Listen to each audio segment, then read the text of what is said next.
Terror has an orgiastic quality. Wherever the human organism gets into a certain kind of extreme,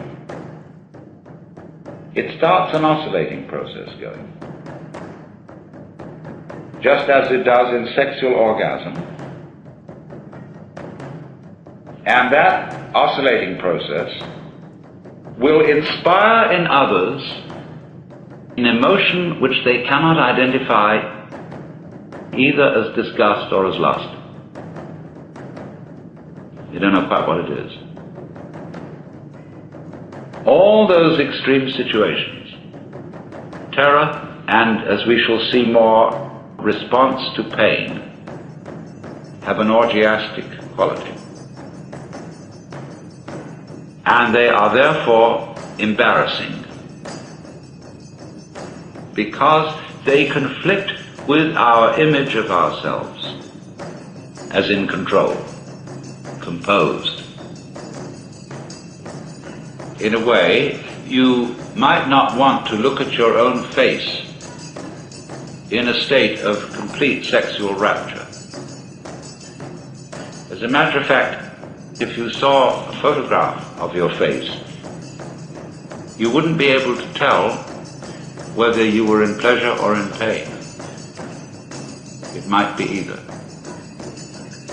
Because then you see what has happened is that a vibration, pulsation, has taken over the whole being. So that you are, as it were, in the possession of a god. And that's something taboo. So we begin here to move into a very difficult area,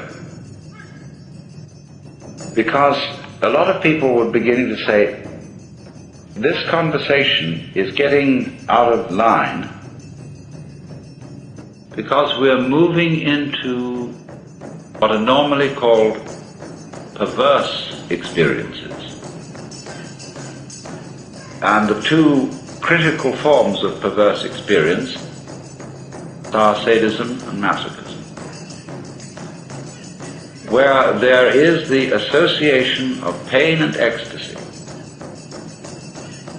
In sadism, the confusion of another person's suffering with that person's sexual orgasm.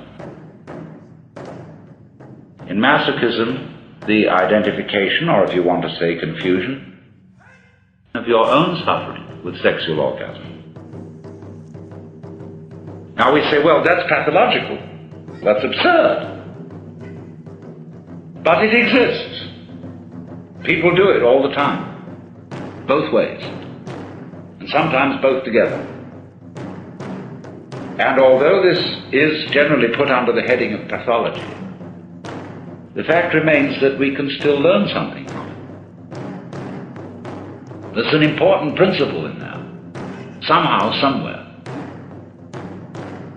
And perhaps in people who are sadists and masochists, the phenomenon is somehow out of hand because they don't understand the principle. Now, do you realize many sadists want nothing more than that their victim should enjoy the pain? The combination sadist and masochist is perfect.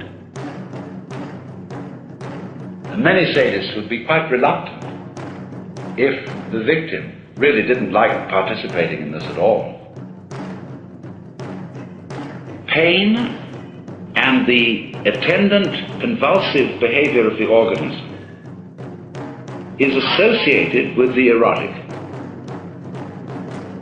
A different value is given to the same symptoms. As, say, it is common in France to get a young woman really aroused, and she will say, kill one, kill me, kill me.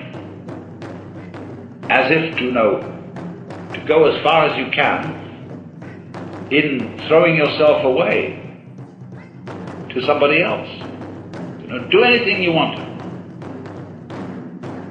And in that abandon, you see, there is the possibility that an undulation of feeling which is total orgiastic feeling, may take over.